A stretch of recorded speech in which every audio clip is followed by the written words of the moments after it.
So this is the Holy Week, and this is what's called Maundy Thursday. This is the day where Jesus met with his disciples in the upper room, and he is explaining things. They're having a meal, and he also does one of the greatest acts of love a person can do, that is in high authority, that is the ultimate authority to do this kind of act. So I want you to think about Maundy stands for mandate, or it stands for a command. So you see at the end of John chapter 13, it said, "A new commandment I give unto you, that you love one another even as I have loved you." So Maundy stands for that command, and he's displaying that command, his love for them. So as you think about this sort of passage in John chapter 13, he said this, John chapter 13, "It was before the Passover feast. Jesus knew that his time had come for him to leave this world and to go to the Father. Having loved his own who were in the world, he now showed them the full extent of his love." So he's showing them now the full extent of his love. It's not even, he hadn't even died yet.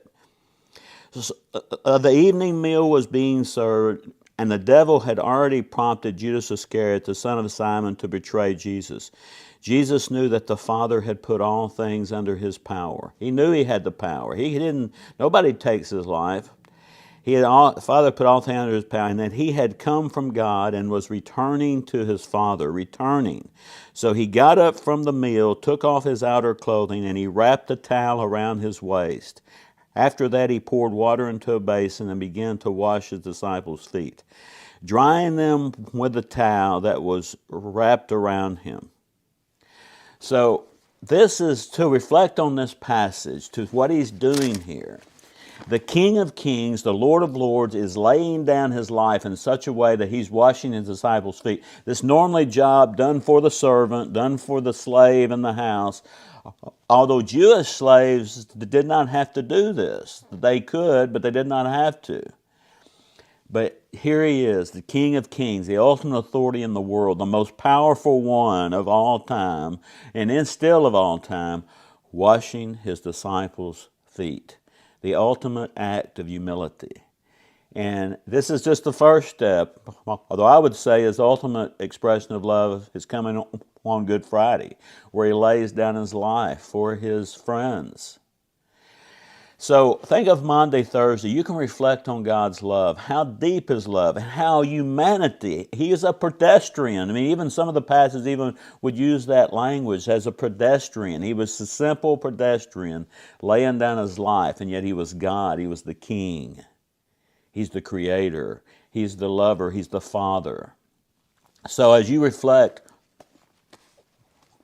on Maundy Thursday, think about what the disciples must have experienced. One of Peter didn't want him to clean his feet. You see after this passage that Peter said, you can't clean my feet, because he knew that Jesus was more powerful than him. He was greater, and Jesus said, you don't let me clean your feet, you don't have any part of me.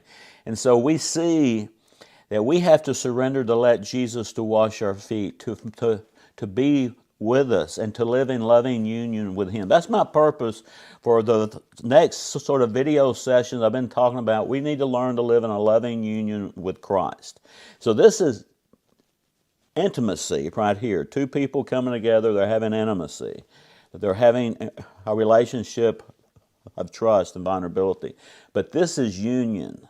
And ultimately, growth in Christ is that we would have a union with him. He was present. We would practice his presence. We would experience God.